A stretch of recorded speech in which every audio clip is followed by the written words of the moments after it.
네, 계속해서 영상 파라미터와 필터를 하겠습니다. 이런 시각 있잖아요. 우리가 이번 시간에 할 내용들은 이론적으로 굉장히 어렵습니다. 보면 뭐 역쌍곡선 함수 이런 것도 나오고요. 이런 쌍곡선 함수 등이 나오게 되면은 유도 과정이 굉장히 복잡합니다. 그래서 이론적으로 깊이 들어가는 것이 아니고 여기에서는 우리가 주요 공식들을 정리해 주시고요. 암기해 주시는 방식으로 공부를 해야 합니다. 아니면 효율적으로 너무 떨어지기 때문에 제가 정리하는 내용들만 잘 기억하셔도 문제 푸는 데는 전혀 지장이 없습니다. 이런 게 있어요. 우리가 이론이 어렵잖아요. 그러면 문제는 다소 쉽게 나오게 됩니다. 우리 1장처럼 이론이 다소 쉬운 부분들 있죠. 그런 파트에서 오히려 회로를 이상하게 꼬아서 어렵게 나오고 그래요. 네, 이번 장은 당부의 말씀을 다시 드립니다. 이해보다는 좀 암기 위주로, 공식 정리 위주로 공부를 해 주시기 부탁드리고, 그래서 영상 파라미터와 필터 외로 한번 해보도록 할게요. 우리가 영상은 우리가 8장이나 9장에서 영상이 뭐였어요? 상이 공통이다, 상이 없다. 그래서 8장에서 9장에서는 제로 페이지였습니다. 상이 없다. 예.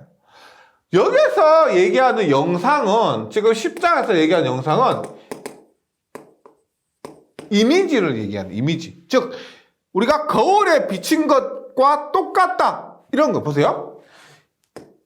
예를 들어서 이러한 회로가 있습니다. 이러한 회로가 있을 때 이렇게 이쪽에서 바라본 임피던스가 있겠죠. 이쪽에서 바라본 임피던스를 여기에 설치하는 겁니다. 이쪽에서 바라본 임피던스 우리가 Z01, 1차축 영상 임피던스라 그러고요. 그 다음에 이쪽에서 바라본 임피던스가 있겠죠. 이쪽에서 바라본 임피던스 우리가 Z02, 즉 2차축 영상 임피던스라고 합니다. 네. 이쪽 왼쪽과 오른쪽이 같다, 그런 의미에서 영상 임피던스라 그러고, 이것을 Z01, Z02 이렇게 말한다는 거죠. 그래서 교재 보시면 Z01과 Z02의 유도 과정이 있는데 의미가 없어요. 시험에서는 나온 적이 없고, 그래서 결과적으로 외우셔야 될 게 뭐냐, Z01과 Z02를 저번 시간에서 배웠던 4단자 정수 A, B, C, D의 관계로 나타내게 되면 Z01은 루트의 A, B, C, D, Z01은 4단자 정수와의 관계에서 루트 A, B, C, D 이렇게 나오고요. Z02는 A와 D의 자리를 바꿔요. A와 D의 자리를 바꾸면 B, D, AC, BD, AC 혹은 BDC 이렇게 나오는데 요 값 공식을 외워주시면 돼요. 네. 그 다음에 조금 더 나가서 Z01과 Z02를 한번 곱해볼게요. 곱한 값 A, B, CD와 DB, AC를 곱하게 되면 A 약분되고요. 그 다음에 D 약분되죠. 그러면 어떻게 돼요? 루트의 C의 제곱분의 B의 제곱 해서 C분의 B가 됩니다. 이 값도 암기를 해 주셔도 되고, 이 값을 암기해서 대입을 해서 끄집어내셔도 됩니다.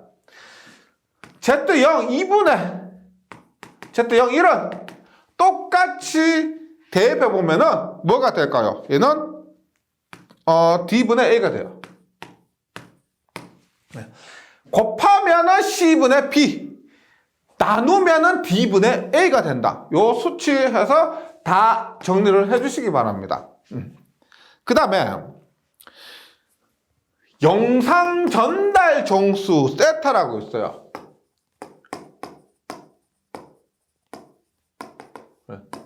세타. 예. 기호를 세타로 하는데 이 세타는 뭐냐? 알파 플러스 J 베타요.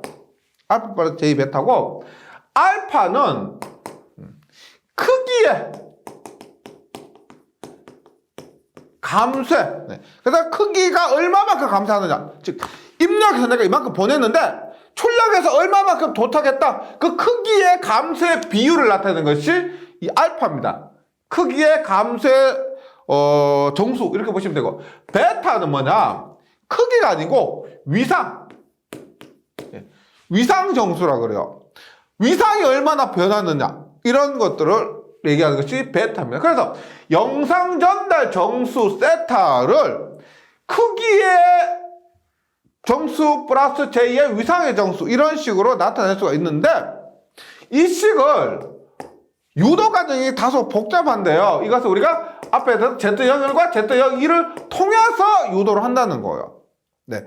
근데 그 과정은 다소 복잡하기 때문에 생략을 한 것이고 정의만 기억해 주시면 되겠습니다. 영상전달 정수 크기가 얼마나 변했고 위상이 얼마나 변했다는 것을 나타내는 지수인 영상전달 정수 세타를 보세요. 정리를 하면 세타를 4단자 정수를 통해서 구할 수가 있습니다. 로그 2에 로그 2에 루트 AD 플러스 루트의 BC 4단자 정수를 통해서 이 세타를 구할 수가 있다. 이런 것이고요. 그 다음에 역쌍곡선 함수. 우리가 코사인이라고 하면은 삼각 함수고요. 여기에 하이퍼볼릭이 들어가면은 쌍곡선 함수가 됩니다. 여기에 아크가 들어가면은 역쌍곡선 함수라고 그래요. 그래서 뭐라고 하냐? 아크 하이퍼볼릭 코사인 이렇게 있습니다. 근데 뭐 이런 것이 시험에 나온 건 아니니까요. 영상 전달 정수 세타를 4단자 정수를 통해서 구할 때 아크 하이퍼볼릭 코사인으로 구하면은 뭐다? 아크 하이퍼볼릭 코사인의 AD로 구할 거나 혹은 뭐가 있겠어요? 아크 하이퍼볼릭 사인에 여기 AD를 갔으니까 뭐다? 여기 BC 이렇게. 그 다음에 탄젠트는 뭐예요? 우리 삼각함수에서 탄젠트는 코사인분의 사인이죠. 그러면 역쌍곡선 함수에서 탄젠트도 아크 하이퍼볼릭 탄젠트에 코사인분의 사인이니까 얼마? 루트의 AD 네? 루트의 BC 이렇게 구할 수가 있다는 겁니다. 근데 보통 시험에서 이 공식이나 뭐 이 공식 정도가 자주 사용이 돼요. 네. 이렇게 정리를 해주시고 얘는 4단자 정수를 통해서 영상 전달 정수를 구하는 방법이고요. 그 다음에 영상 파라미터 4단자 정수의 관계 얘는 뭐다? 세타를 갖고 A, B, C, D를 역으로 구하는 방법이다 보시면 되겠습니다. 즉 4단자 정수 A는 영상 전달 정수 세타를 어떻게 구하느냐? 어떻게? 그리고 영상 임피던스 와의 관계가 어떻게 되느냐? A를 구하는 방법은 Z0 2분의 Z0 1입니다. Z0 2분의 Z0 1이고 여기에 하이퍼볼릭 코사인 세타 하이퍼볼릭 코사인 세타 영상전달 정수 세타를 대입을 하면 A를 구할 수가 있습니다. 그 다음에 B는 임피던스죠. 임피던스는 얘가 출력 입력으로 볼 수가 있겠죠. 맞죠? 그래서 출력분의 입력이고요. B는 임피던스니까 두 임피던스 곱해요.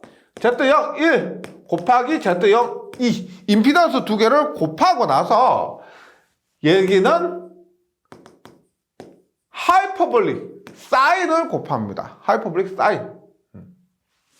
C는 어떻게 될까요? 임피던스 역수죠. 뒤집어집니다. 어떻게? 루트의 Z0 1 Z0 2 분의 1이 되고요. 그 다음에 나머지는 똑같아요. 하이퍼볼릭 사인 세타. D는 A와 비교했을 때 A의 역수로 보시면 돼요.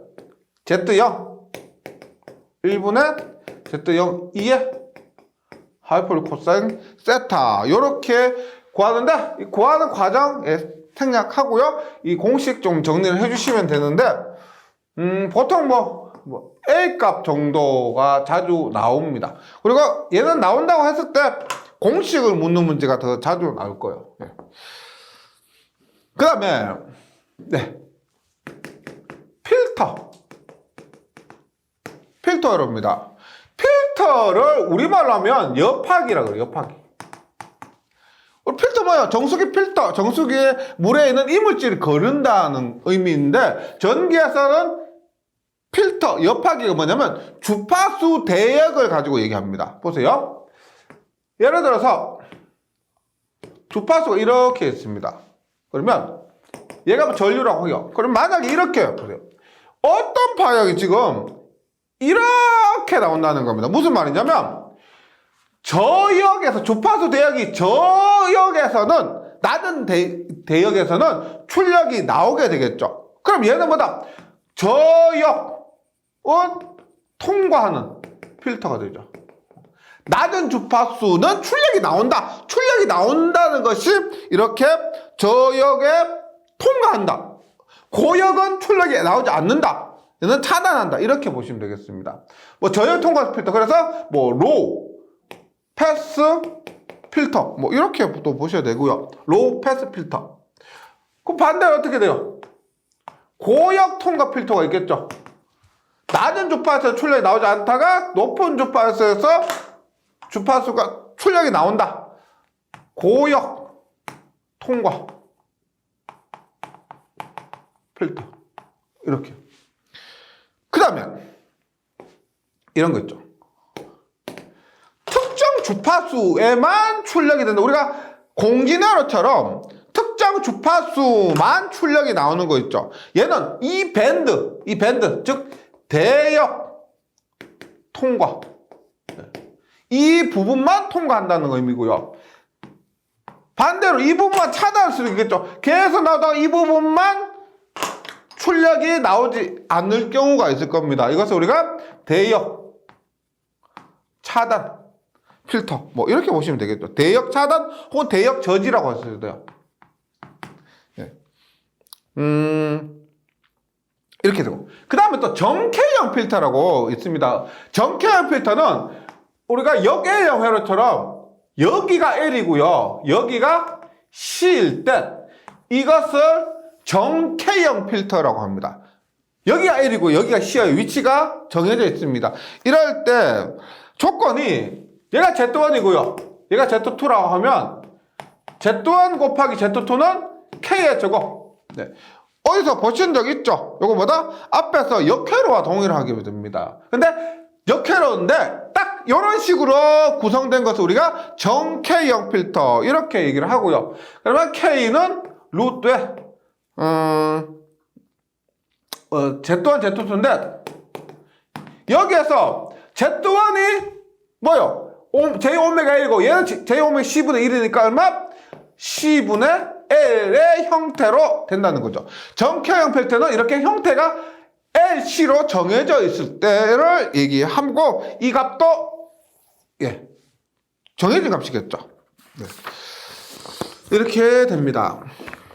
그 다음 분포정수 회로가 있습니다.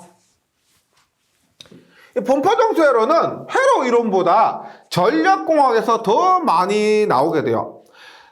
전력공학에서 공부하시겠지만 간단하게 소개를 드리자면, 우리가 전선로는 세 가지로 이루어집니다. 단거리 수 킬로미터, 중거리 수십 킬로미터, 장거리는 수백 킬로미터요. 그런데 단거리에서는 우리가 수동사 소자 중에서 네 가지 소자 중에서 R과 L만 취급을 해요. 나머지는 작기 때문에 무시합니다. 중거리에서는 RLC까지만 중거리에서는 취급해요. 근데 장거리가 되면은 RLCG까지 취급을 하게 됩니다. 그래서 보세요. 장거리지만 제가 전주를 통해서 한번 그림을 그려보면 이렇게 애자가 있고요, 이렇게 전선이 있습니다. 그러면 전선 자체에 저항값이 있고 전선 자체에 인덕턴스 값이 있습니다. 그 다음에 전선과 대지 사이에 이러한 정전 용량이 있어요. 혹은 전선과 전선 사이에도 이런 정전 용량이 존재하게 되고, 그 다음에 애자 있죠. 애자 부분에 병렬로 연결된 컨덕턴스가 있습니다. 애자 부분에 컨덕턴스. 예. 그러면 얘를 우리가 전기 등가 회로로 그려보면은 R과 L이 직렬로 연결됐고요. 그 다음에 정전 용량 C와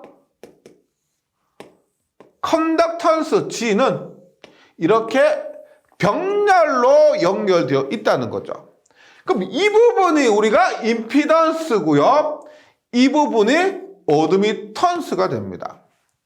다시 말씀드리면 분포 정수회로에서는 R, L, C, G를 모두 고려하게 되고, 그랬을 때 임피던스, 선로 임피던스는 R 플러스 J 오메가 L이 되고요.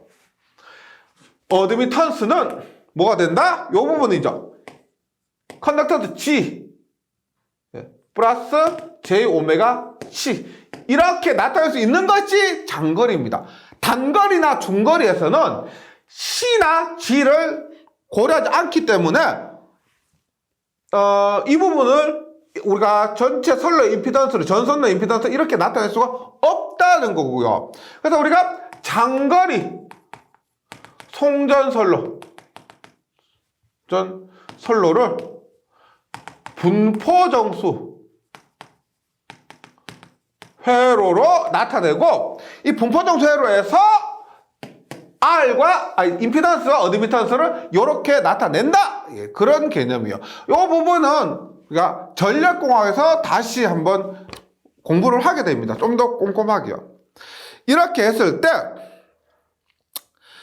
4단 정수 A, B, C, D가 있겠죠. 이때 A, B, C, D도 얘는 우리가 보시면 대칭으로 보실 수가 있습니다. 대칭으로 여기에 지금 저항과 인덕턴스가 왼쪽에도 있고 오른쪽에도 있겠죠. 그래서 전체적으로 봤을 때 대칭으로 나타낼 수가 있고, 이때 A와 D는 여기서 삼곡선 함수가 나오죠. 하이퍼볼릭 코사인 람다 L입니다. 하이퍼볼릭 코사인 람다 L이고, 여기에서 람다는 앞에서 했던 거고 똑같이 전파 정수예요. 우리 앞에서 했던 세타하고 같은 개념입니다. 비슷한 개념이에요. 예. 람다, R이 아니고 람다. 예. 람다 L. 그 다음에 B는 임피던스죠. 임피던스고서 B는 Z0. 뭐냐? Z에 제로가 붙었죠. 얘는 우리가 특성 임피던스예요. 선로의 특성 임피던스. 회로에서는 뭐 나오긴 하지만 크게 부각되지 않는데 전기 자기학 과목이나 혹은 전력공학에서 더 많이 나옵니다. 네. 그다음 B는 임피던스 개념인데 특성 임피던스 곱하기 뭐가 된다? 하이퍼볼릭 사인이죠. 하이퍼볼릭 사인은 람다 L. 길이 L은 당연히 길일 거고요. 그 다음에 C는 어드미턴스니까 Z0보다 1의 하이퍼볼릭 사인은 람다에 이렇게 나오는데 여기 분포 정수회로에서 4단자 정수는 회로 이론보다는 전력공학에서 더 많이 나오기 때문에 참고만 해주셔도 될 거예요. 네, 회로 이론에서는 잘 나오진 않는데 간혹 10년에 한 번 이런 꼴로 나오기 때문에 소개만 해드린 겁니다. 그래서 분포 정수에서 이렇게 되고요. 여기에서는 이 값보다 4단 정수 값보다 중요한 게 뭐냐? 여기서 설명드렸던 람다. 그 다음에 특성 임피던스 Z0 얘가 중요한 거예요. 그러면 결론적으로 특성 임피던스는 뭐냐?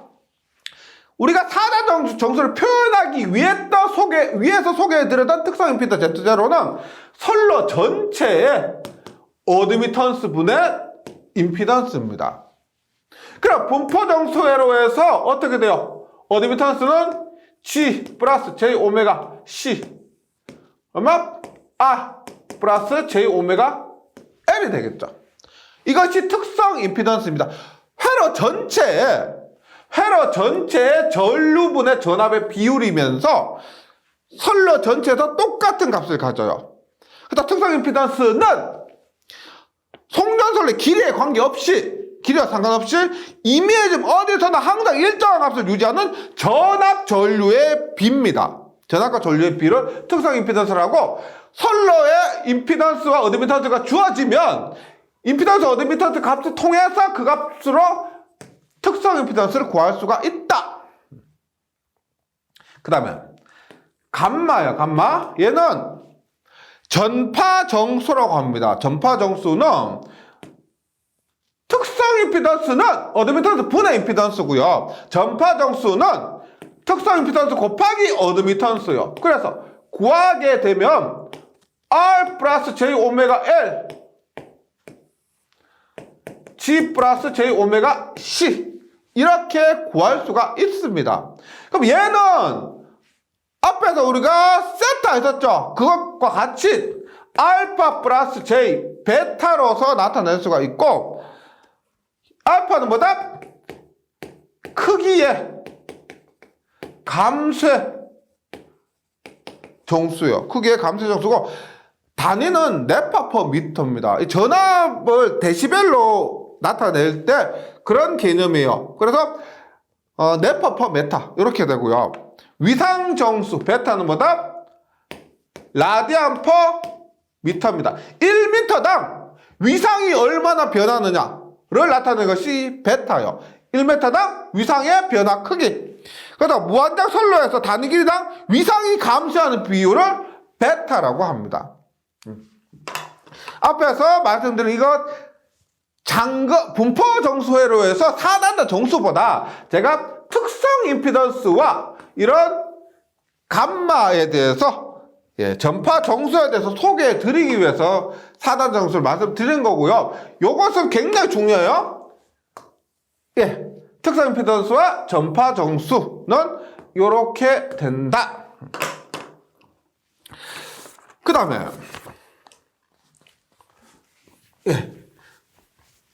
무손실 선로에서의 전파 특성입니다. 근데 여기서는 전파 특성이라는 것은 뭘 얘기하느냐? 앞에서 얘기했던 특성 임피던스나 혹은 전파 정수를 얘기하는 거예요. 그래 보세요. 무손실 선로.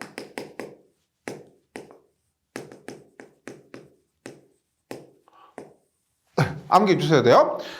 손실이 없는 선로는 선로에 R이나 G가 없다는 겁니다. R과 G가 없을 경우를 무손실 선로. 이 조건 꼭 기억해 주시는데 얘는 실제로 존재하지 않죠.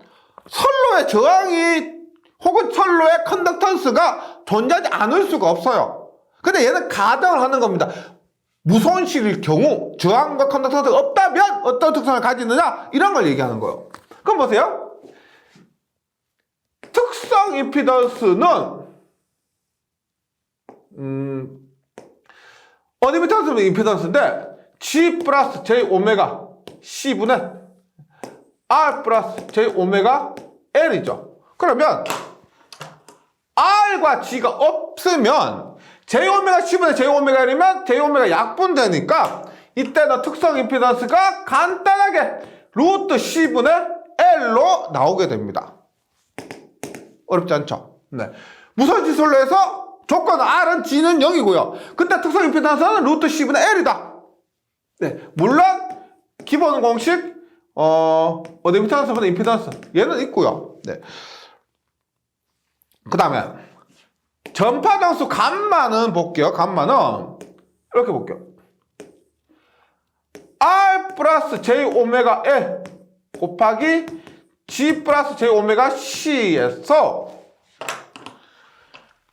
R과 G가 약분이 0이니까 없어지죠. 그럼 어떻게 돼요? 루트에 J 오메가 제곱 LC가 됩니다. J 오메가 제곱 LC. 그러면 J 오메가 제곱이니까 얘는 밖으로 나올 수가 있죠. J 오메가 루트의 LC가 돼요. J 오메가 루트 LC. 그럼 보세요. 우리 원래 감마는 얘는 전파정수는 알파 플러스 J 베타라고 했는데 그 값이 J 오메가 루트의 LC래요. LC. 그럼 여기서 우리가 뭘 할 수가 있습니까? J가 붙었죠. J가 붙었습니다. 그러면 알파는 얼마란 거예요? 0이란 거죠. 왜? 얘는 다 J가 붙은 허수성분이니까 알파는 0이란 거다. 이런 거죠. 손실이 없으니까 크기의 감쇄를 나타내는 감쇄 정수가 없다. 그런 의미예요. 감쇄 정수가 없다. 손실이 없으니까. 그 다음에 베타는 얼마? 베타는 여기서 J 떼내면 베타는 얼마다? 오메가 루트 LC가 되죠. 오메가 루트 LC. 예. 그래서 무손실 선로에서 외워주셔야 될 거. 일단 얘고요. 특성 임피던스는 루트의 어드미턴스분의 임피던스 혹은 루트 C분의 L이 됩니다. 그 다음에 전파 정수의 값에서 감쇄 정수는 0이고 위상 정수는 베타는 오메가 루트 LC분의 1이 됩니다. 그 다음에 위상 속도, 전파 속도 봅니다. 속도는 V는 베타분의 오메가예요. 오메가. 이 식은 우리가 이렇게 보시면 돼요. 속도는 단위가 미터 퍼 세컨죠. 오메가 뭐예요? 오메가는 라디안 퍼 세컨. 맞죠? 라디안 퍼 세컨가 각속도죠. 오메가고요. 그 다음에 베타는 뭐예요? 베타는 라디안 퍼 미터죠. 미터. 이것이 베타였습니다. 그러면 여기서 라디안 약분되니까 이 값이 뭐다? 메타 퍼 세컨가 돼요. 속도예요. 속도. 그래서 베타분의 오메가 이렇게 나타낼 수가 있고, 그럼 얘는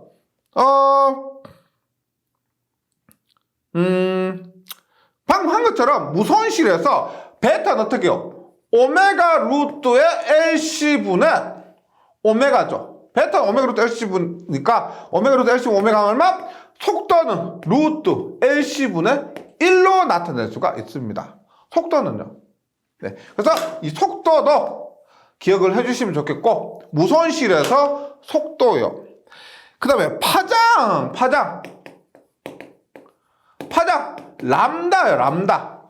예, 파장도 우리가 뭐 전기 자기학에서 좀 더 자세하게 공부하게 되는데, 파장은 주파수분의 속도가 됩니다. 우리 2장에서도 한 것 같은데, 네. F분의 V예요. 그럼 요것은 이렇게 나타내죠. 앞에서 V는 어떻게 돼요? V는 베타분의 오메가고, V는 베타분의 오메가고 F분의 1이에요. 베타분의 오메가는 얼마? 2파 F죠. F분의 1. 약분하면 얼마? 베타분의 2파. 즉 파장은 베타분의 2파 이러한 값으로 나타낼 수가 있다는 겁니다. 예. B가 아니고 베타요. 베타분의 2파. 그 다음 무손시설로에서 이러한 값들, 필요한 값들 있죠. 이런 것들만 좀 정리를 해 주시면 좋겠습니다. 그 다음 무외형 선로로 가볼게요. 무외형 선로는 조건이 조금 다릅니다. 무외형 선로는 일그러짐이 없다는 거. 찌그러짐이 없다. 찌그러짐이 없으려면 그 조건이 RC는 LG가 돼야 돼요. 저항 곱하기 정전 용량은 인덕턴스 곱하기 컨덕턴스, 이 조건이 만족하면 무외형 선로가 된다는 겁니다. 그럼 얘도 정리만 해볼게요. 특성 임피던스는 정리하잖아요. 교재에 수록되어 있습니다. 어떻게요? 무손실과 똑같이 루트 C분의 L이에요. 그러니까 무외형과 무손실 모두 특성 임피던스는 루트 C분의 L로 같다. 외우기 쉽죠? 그 다음에 전파정수 감마는 알파 플러스 J 베타였는데,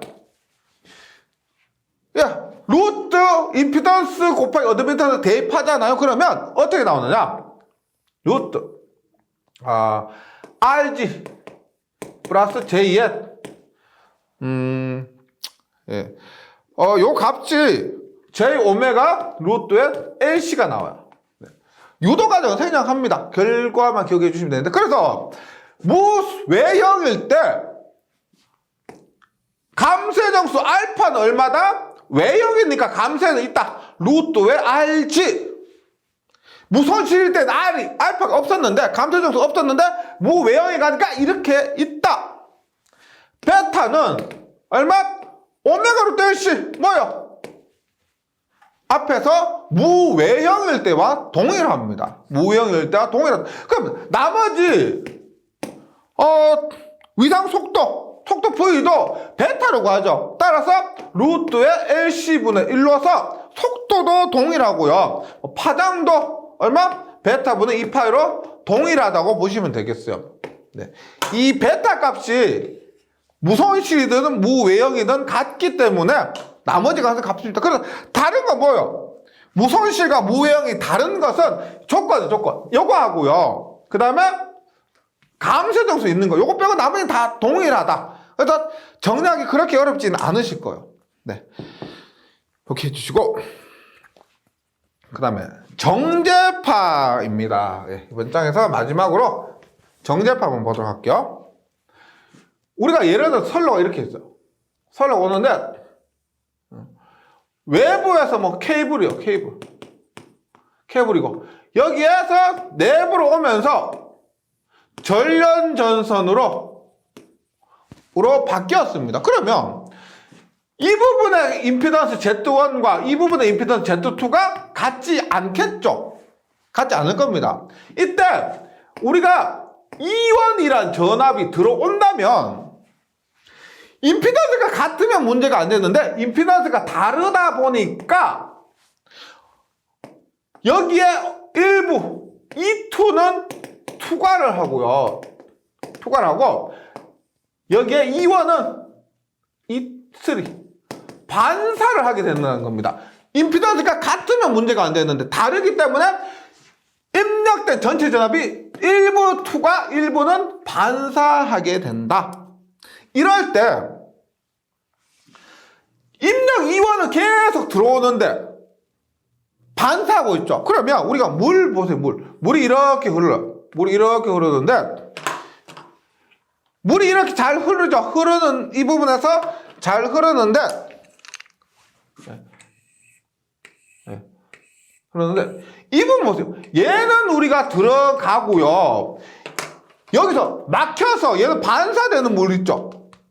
반사되는 물. 그럼 이 부분에서는 물이 흐르지도 못하고 반사되지 못하고 진동하면서 계속 가만히 있는다는 겁니다. 전기에서도 E1이 들어간데 얘가 계속 들어오고 있어요. 그럼 반사되는 것도 있겠죠. 그럼 E1과 반사되는 것에 의해서 이동하지 못하고 가만히 있는 이런 것을 정제파다. 이렇게 이해하시면 되겠습니다. 네. 공식 외워주시면 돼요. 그랬을 때 정제파를 구하기 위해서는 반사계수부터 먼저 해주셔야 되는데 반사계수를 우리가 로우라고 그래요. 로우는 임피던스에 의해서 달라집니다. Z1 플러스 Z2분의 Z2 마이너스 Z1이에요. 이것이 반사계수입니다. 임피던스. 만약에 Z1과 Z2가 같다. 얼마요? 같으면 로우가 0이겠죠. Z1과 Z2가 같으면 0입니다. 즉 임피던스가 같으면 반사하지 않는다는 거죠. 반사하지 않는다. 다르기 때문에 그 차이만큼 반사를 하게 된다. 이런 거예요.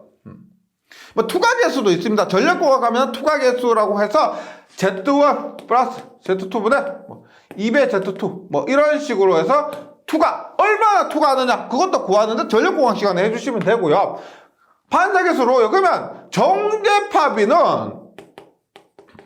어떻게 한다? S라고 해요. S는 1 마이너스 반사계수분의 1 플러스 반사계수 이렇게 구하시면 되겠습니다. 이것이 정제파비가 된다. 네. 이번 시간 한 개, 제가 유도하고 이해를 이해시키기보다는 공식을 암기해달라고 부탁을 드렸는데, 암기하기가 좀 만만치 않으실 거예요. 공식이 너무 많아가지고요. 예, 근데 앞에서 이해하셔야 되는 부분도 있고, 시험이란 게 다 그렇죠.